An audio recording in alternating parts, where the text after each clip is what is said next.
आदरणीय आचार्य श्री, प्रोफेसर श्री और विद्यार्थी, मैं आज आप सबको विकसित भारत 2047 के विषय पर बात करूंगा।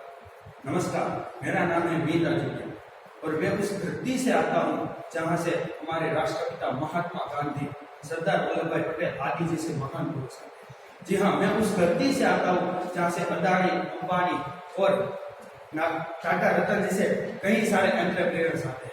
जी हाँ, मैं उस गुजरात की धरती से आता हूँ जहाँ से हमारे प्रधानमंत्री नरेंद्र मोदी साहब किया। अगर बात की जाए तो 75 साल हमारी आज़ादी को खत्म हुए और हमारे प्रधानमंत्री नरेंद्र मोदी साहब ने दिल्ली के लाल किले पर 5 शपथ ली।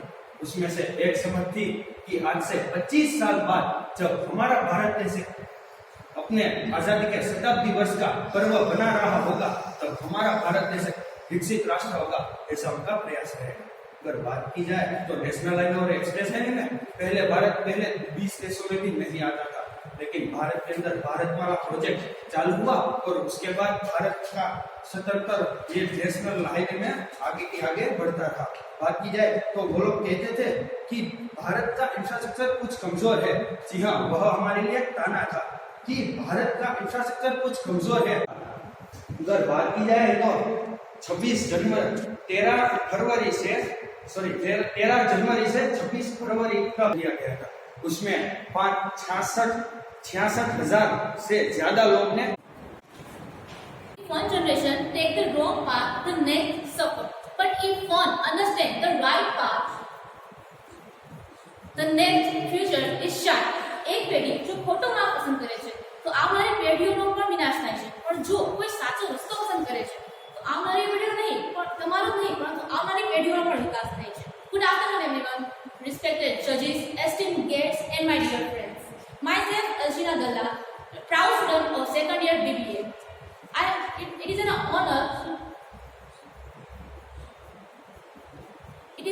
to stand before you today in this competition. I believe that words have the power to inspire, change and shape the future. Youth, the future of the nation. From distraction to transformation.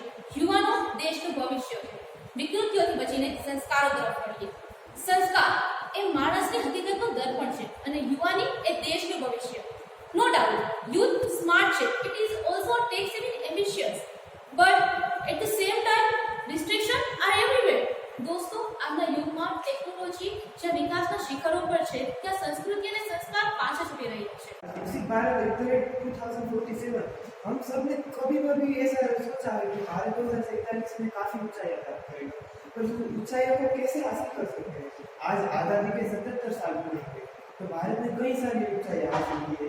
One nation one election जैसे कई सारे model आए हमारे जीवन में और भव्य भारत दिव्य भारत की कई सारी ऐसी योजनाएं हमें अमलीकरण करनी है और इसको हमें विकसित भारत 2047 काफी सारे प्रयत्न कर सकते हैं। तो विकसित भारत 2047 तीन बहुत अच्छे स्तंभ हैं, उसके बारे में आपको डिटेल से बताना चाहूँगा। उसमें आर्थिक स्तंभ, दूसरा है सामाजिक स्तंभ और तीसरा है प्रौद्योगिक ज्ञान की टेक्नोलॉजी स्तंभ। कोई भी जीवन में अर्थव्यवस्था देखें तो भारत की 2025 की अर्थव्यवस्था आरबीआई ने रिपोर्ट अभी भी जारी किया, उसने कहा है 6.5% से हमारी जीडीपी बढ़ेगी। पर कई सारे ऐसे विश्व में मॉडल है, हमें काफी सारे बदलाव की भी जरूरत है। पहले तो नेगेटिविटी में आई हुई कि कोई भी यूथ हो वो यही सोचता है कि उसने ऐसा किया तो मैं भी ऐसा करूँगा, पर ऐसा नहीं है। हमें अपने विचारों से कुछ काम करना है। जैसे कि हमारे मन में कोई कला है तो हमारे कला का उपयोग करके काम करना है। આદરણીય શિક્ષકો, મારા ગામના વિદ્યાર્થી મિત્રો, તમને બધાને મારા પ્રણામ. મારું નામ દાવાણી ઉર્વશી છે. હું બીકોમમાં અભ્યાસ કરું છું અને મારો સબ્જેક્ટ છે માન મર્યાદા અને સુશીલતા. માન મર્યાદા અને સુશીલતા. જ્યારે આપણે કહીએ કે માન એટલે શું? માન એટલે આપણા વ્યક્તિત્વનો વિચાર અને આપણે ક્યાંથી આવીએ છીએ, આપણું વ્યક્તિત્વ કેવું છે તેનો જે સંદર્ભ કરાવે તેને આપણે માન કહીએ છીએ. મર્યાદા એટલે આપણા પરિવારના, આપણા સમાજના સંસ્કારો કેવા છે, આપણો સમાજ કેવો છે, એનું જે વ્યક્તિત્વ વિચાર સમાજ માટે જે રજૂ કરે છે તે આપણા માન અને મર્યાદા છે. સુશીલતાનો અર્થ એવો છે જે આપણું સૌંદર્ય અને સુંદર વધારે છે. આપણે કોને કેવી રીતે રિસ્પેક્ટ આપીએ, જ્યારે વડીલ ઊભા હોઈએ, જ્યારે આપણે તેનો આદર કેવી રીતે કરવો જોઈએ, તેનું બધાનું સૂચન કરાવે છે કે માન મર્યાદા. સુશીલતા. સુશીલતા એ મહત્વપૂર્ણ એક ભાગ છે, જે એક મહત્વપૂર્ણ ઘટકો છે, જે આપણા માટે ખૂબ જ યોગ્યપૂર્વક છે. જ્યારે કહેવામાં આવે કે શ્રીમદ ભાગવત ગીતા આપણા સંસ્કૃતિનું જે જ્ઞાન છે, આપણા સંસ્કૃતિના જે મુદ્દાઓ છે તે આપણને થોડું તો જ્ઞાન હોવું જોઈએ. આપણે જાણીએ કે આપણા વેદો કેટલા છે. આપણા વેદો કુલ 4 વેદ છે: ઋગ્વેદ, યજુર્વેદ, અથર્વવેદ અને સામવેદ. જ્યારે કહેવામાં આવે કે આપણા ઉપવેદો કેટલા છે, ઉપવેદો પણ આપણા 4 જ છે. ઉપવેદમાં આયુર્વેદ, ગાંધર્વવેદ, અથર્વવેદ અને શિલ્પવેદ આ 4 વેદ છે. જે 4 વેદમાં સૌથી જૂના પુરાણોનો ઉપયોગ થયો હોય તે ઋગ્વેદમાં થયો છે. मैं गाऊंगा काल के कपाल पर लिखता चला जाता हूँ, मैं गीत नया गाता हूँ, मैं गीत नया गाता हूँ. નમસ્તે વિદ્યાર્થી મિત્રો તથા ગુરુજનો, મારું નામ છે પંડ્યા કેવલ. આજે હું વિકસિત ભારત 2047 ઉપર પોતાનું મંતવ્ય રજૂ કરું છું. કંઈક આવું છે જે કવિતામાં તમને કંઈક એવું છે કે આશાવાદી સપનું છે વિકસિત ભારત. તો શું છે આ વિકસિત ભારત? ચાલો જાણીએ. આજથી લગભગ 2 વર્ષ પહેલા દેશના પ્રધાનમંત્રીશ્રીએ દેશના દરેક નાગરિકને તથા ખાસ કરીને યુવા પેઢીને આ સપનું આપ્યું હતું, વિકસિત ભારત 2047. આ ફક્ત એક ભાષણનો વિષય નથી, પરંતુ એક સંકલ્પ છે, એક સપનું છે. તો શું છે આ સપનું? આજે જ્યારે ભારત દેશની જીડીપી 4.27 ટ્રિલિયન ડોલર આસપાસ છે અને કુલ માથાની આવક એટલે કે પર કેપિટા ઇન્કમ $2300 આસપાસ છે, તે આજથી 22 વર્ષ પછી એટલે કે 2047માં કુલ થઈને $30 ટ્રિલિયન આસપાસ થશે અને માથાની આવક જ્યારે $12,000 થશે ત્યારે આપણે આ દેશને એક વૈશ્વિક મહાસત્તા તરીકે જોશું.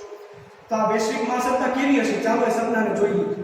જ્યારે દેશમાં સ્ત્રીઓ પરનું શોષણ અટકશે, સ્ત્રીઓ પરનો અત્યાચાર અટકશે, ત્યારે જ્યારે દેશમાં સ્ત્રીઓને પરિવાર માતા અને દેવીનું બિરુદ આપવામાં આવશે, ભ્રષ્ટાચાર અટકશે, જાત પાત ધર્મ વિવાદ અટકશે, હિન્દુ મુસલમાન અટકશે, ત્યારે આપણે વિકસિત ભારતની સવાર જોશું. એ વિકસિત ભારત એમ કહે છે કે આ દેશને આપણે એક થઈને મહાસત્તા બનાવવાની છે. ચારિત્ર નિર્માણથી રાષ્ટ્ર નિર્માણના વિષય પર વાત કરવા આવે તો સર્વને પ્રણામ કરું છું. ચારિત્ર નિર્માણની વાત તો પ્રાચીન ભારતની થતી હતી. સ્વામી વિવેકાનંદજી પણ ચારિત્ર નિર્માણથી રાષ્ટ્ર નિર્માણ વિશે ખૂબ પ્રયાસો કર્યા. ચારિત્ર નિર્માણ એટલે શું તેની ખબર આપણને ભેગા સદી દ્વારા પડે છે. ચારિત્ર નિર્માણ એટલે વારે વારે જોઈએ માનભાઈ એના બદલે નહીં વર્તમાન જો. આ કવિ નરસિંહ મહેતા એવું કહે છે કે વાચકાચ મને નિશ્ચલ રાખે ધનની તેની રે એવા વ્યક્તિને કે જે પોતાના વિચારો, પોતાની વાણી અને પોતાના કર્મોને સમાન રાખે છે તેને ચારિત્રવાન ગણવું. ઉપસ્થિત ગુરુજનો અને સહઅધ્યાયી મૂલ્યો તથા બહેનો સૌને મારા પ્રણામ. મારું નામ છે કલ્યાવારી. ઉપર મારા વિષય જણાવતા પહેલા હું તમને એક વૃદ્ધ સ્મૃતિ શ્લોક સંભળાવીશ. સહઅધ્યાય કે વિદેશોમાં વિદ્યા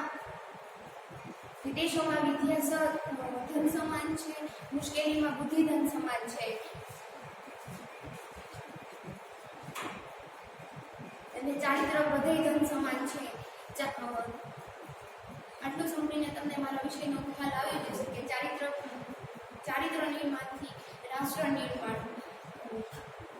ચારિત્ર નિર્માણ એટલે શું કહેવા માંગે તો દેશ વિદેશના ઘણા બધા તત્વજ્ઞાનીઓ છે. એમાં જ આપણા દેશમાં વીર પુરુષ તત્વજ્ઞાનીનું નામ લઈએ તો સ્વામી વિવેકાનંદ. જ્યારે સ્વામી વિવેકાનંદ ઇંગ્લેન્ડમાંથી તેનું વક્તવ્ય પૂર્ણ કરીને પાછા ફરી રહ્યા હતા ત્યારે ઇંગ્લેન્ડની લેડીએ રસ્તામાં તેમનો પ્રસ્તાવ મૂક્યો હતો કે મારે પણ આવો વીરપુત્ર જોઈએ છે. ત્યારે સ્વામી વિવેકાનંદ તેની બુદ્ધિમત્તાથી સમજી ગયા હતા કે તે સ્ત્રીનું રહસ્ય શું છે. તો સ્વામી